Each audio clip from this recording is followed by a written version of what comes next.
mga sisi! Mga tol! Welcome back muli sa aming channel. Kami nga pala ang Just Louie Ace! At syempre for today's vlog, isa na namang informative na video ang ibibigay namin sa inyo ni Tol Ace na kung ano nga ba ang advantage at disadvantage ng pagpunta nyo dito sa bansang Cyprus. Bakit nga ba gusto namin i-topic sa inyo ang advantage at disadvantage ng pagtatrabaho or pagpunta nyo rito sa Cyprus bilang mga workers?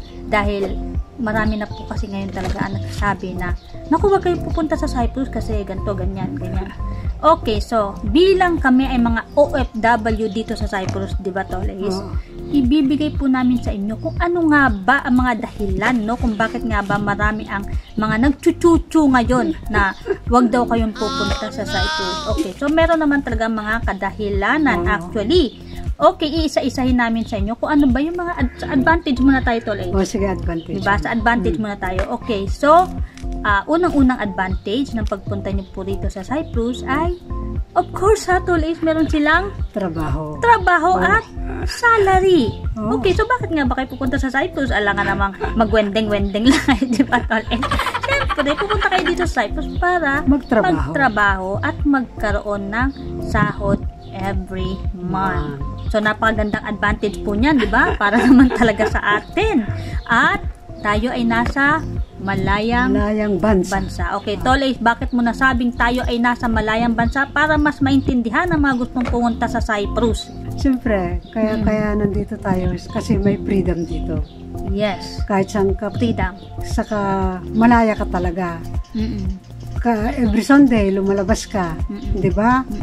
Tapos, kahit na kung minsan ordinary din nga, kung tapos mo ng trabaho mo na, okay na. Pwede ka makalabas. Oo.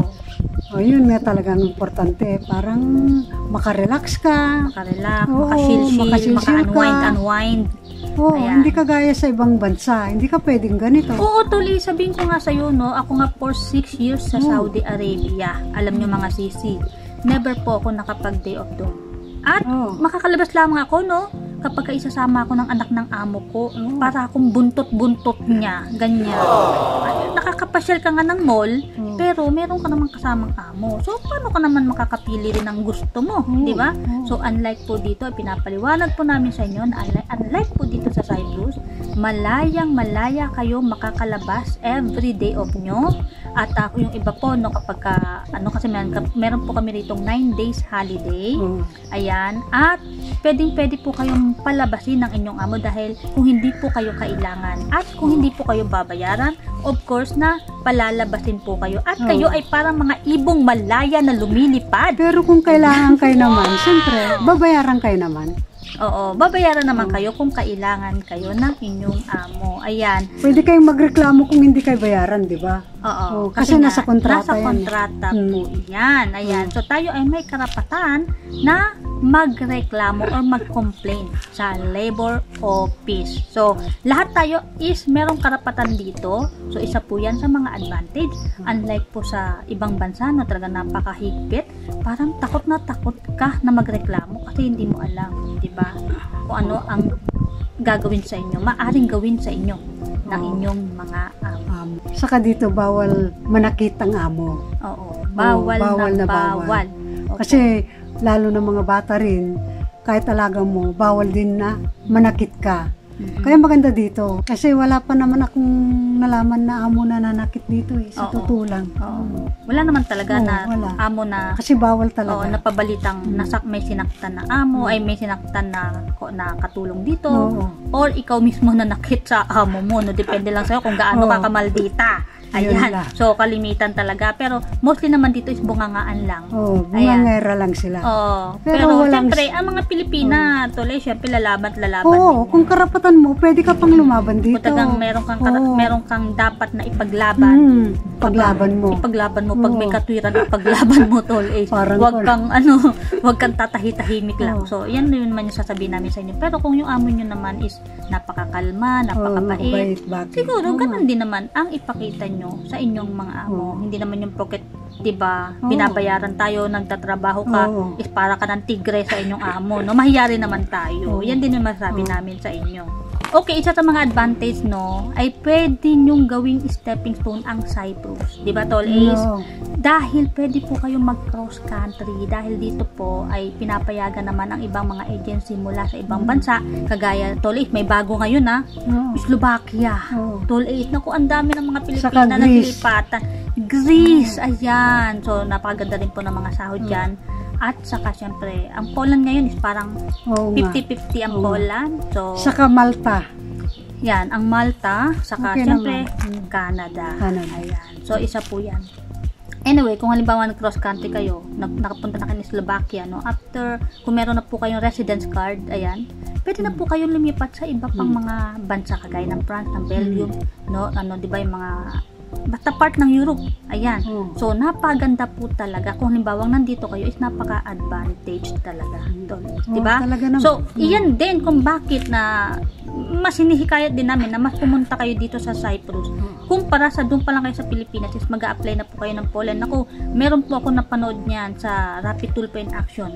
Nag-apply ng Poland sa agency sa Pilipinas. Yung pala tuloy ay scam. Ah, my God. Scam. So, tatlo po sila ang na-scam. So, bakit ko, di ba may mga video tayo, Tolis, na kung ano yung mga legit na agency. So, panoorin niyo po yung mga legit na agency na yun, papunta po dito. Kesa naman sa, mai-scam kayo, di ba, na pupunta, gusto nyo mag-direct na agad sa Poland. So, anyway, kung gusto nyo pupunta, kung nandito na kayo, mag-apply kayo, pa-Slovakia. Kasi yan po ngayon ang trending dito sa Cyprus.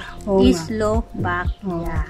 Anyway, so yung iba is meron daw height, sabi, no? Pero kung kayo naman ay pwede rin mag-apply naman sa ibang mga factory daw doon. Pwede naman. Sure, why not? Okay, kung halimbawa nandito na kayo, pwede nyo naman po kaming i-message kung saan po kayo pwede mag-apply at pwede namin sabihin sa inyo kung saan. Diba? Yung legit yung legit. So, isa pang advantage, pwede kayong humingi ng release pag ayaw nyo ng amo nyo. Yes. At kung may dahilan talaga. Oo. Okay, so kung halimbawa hihingi kayo ng release, syempre, magbibigay kayo ng 1 month notice niyan. Tol Ace. At kung bakit ayaw nyo na sa kanila, syempre kung ano yung mga complaint nyo, di ba? Lalo na bawal po rito ang maglinis ng mga swimming pool, maglinis kayo ng mga sasakyan, dahil po yan ay dapat po ay may mga extra bayad na po kayo. Di ba? So napakarami po nating mga karapatan dito. Dahil Saka marami rin pong bawal. Dalawang bahay mo, di ba? Kung dalawang bahay mo, bawal pa. Oo, kung dalawang bahay mo, bawal Pero pa. nasa iyo ng amo mo, kung anong pag-usapan nyo, kung babayaran ka naman, okay naman. Oo, nasa amo yan. Depende yan Depende sa sa inyong, amo. sa inyong tawag ito, agreement. Bilang mag-amo. Sa pang-advantage, malaya kang ipakita mo kung anong talento mo. Oo, kasi nga, maraming mga event ang dito. ginagawa dito. No? Ayan, so shoutout natin si Gigi Espigar. Ay, shoutout kay Gigi Espigar. Ayan, isa sa mga presidente dito ng Filipino community. Ayan. At dahil marami po talaga siyang ginagawa mga event. So, naipapakita ng ibang mga Pilipino ang kanilang talento, no? Lalo na sa mga pagpa-pageantry. Lalo na magpapakita nila ang kagandahan nila, di ba? Yung ganun. Siyempre, sa mga gala event, ganyan. At siyempre, no, at tawag ito, malaya sila nakakapunta dahil lagi siya nagpapatrip. Ayan, malaya kang magpapaseksin, di ba? Oo, sa ating mga Pilipino dito sa bansang Cyprus. Ayan. At talaga naman natutuwa kami dahil merong mga Filipino community rito na gumagawa ng mga ganyan. May mga nagsasayaw sila, merong mga tawag ito, kanta, di ba? Mga kantahan, ganyan.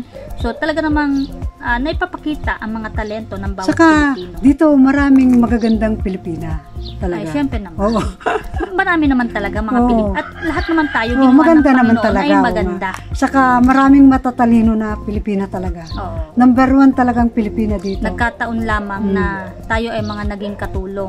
Pero kung tutusin, tayo may mga utak naman. May mga talento bawat isa. Mga talento bawat isa sa atin. Okay, naibigay na namin sa inyo ang mga disadvantage, di ba, na pagpunta nyo dito sa Cyprus or pagtatrabaho nyo. Ibibigay naman namin sa inyo ang pinaka-main na disadvantage kung bakit tayo ba'y nagtututututu na wag daw pupunta rito sa Cyprus. Dahil nga, dito po sa Cyprus is mababa daw ang sahod. Okay, ang net salary po talaga dito is 400 euro per month. Pero yan po ay nakadepende rin naman sa inyong mga amo. Di ba, Tol Ace? Si Tol Ace po, hindi naman po nakapix na 400 yan. Dahil every Sunday, kahit lumalabas po yan, is meron po siyang allowance. Yan, may allowance po siya. So, kung susumahin natin ang per month niya, is nagkakalaga rin naman ng 500. Diba? Sabi natin 500 kasi every Sunday naman po siya lumalabas. At ako rin naman po is hindi rin naman po sabihin natin fix na 400 dahil ako po ay may mas mataas na sahod kahit papaano. Ayan. So, ayoko na rin naman i-reveal kung magkano yung sahod ko pero is hindi po nandoon lamang sa 400 nakapix ang sahod. Lalo na kung ikaw ay nasa mga old na people, na alagaan nyo ang mga old na people. So, mostly rin naman is, diba, may mas mataas pa nga talaga. 700, may 800. So, depende po talaga yan kung saan kayo nakaamo. Mostly, nagbibigay ang mga Israeli, diba, yung mga British, yan.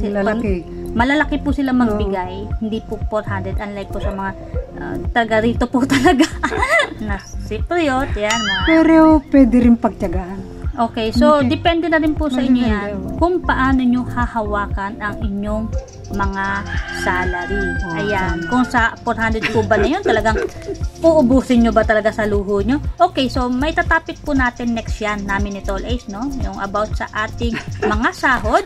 Ayan, kung sa 400 na yan is kung paano nyo dapat budgetin. Ayan. Okay, so napakaganda ng topic natin for today, Tol Ace. Siyempre, shoutout namin ang lahat ng mga tao, no? Lahat po ng mga subscribers na nakakilala sa amin tuwing kami makikita, tuwing kami nagde-day off. Ayan, shoutout po sa inyo at maraming po salamat sa patuloy na pag-support, Tol Ace, sa ating YouTube channel. Ayan. Thank you so much. Thank you so much. At syempre, kung nagustuhan nyo ang ating vlog na ito, don't forget to subscribe! At syempre, click nyo rin ang bell button para palagi po kayong updated sa mga next na video namin ni Tol Ace about usapang OFW. Ayan. So, see you again on the next vlog. Kami nga pala ay Just Louie Ace. Bye-bye!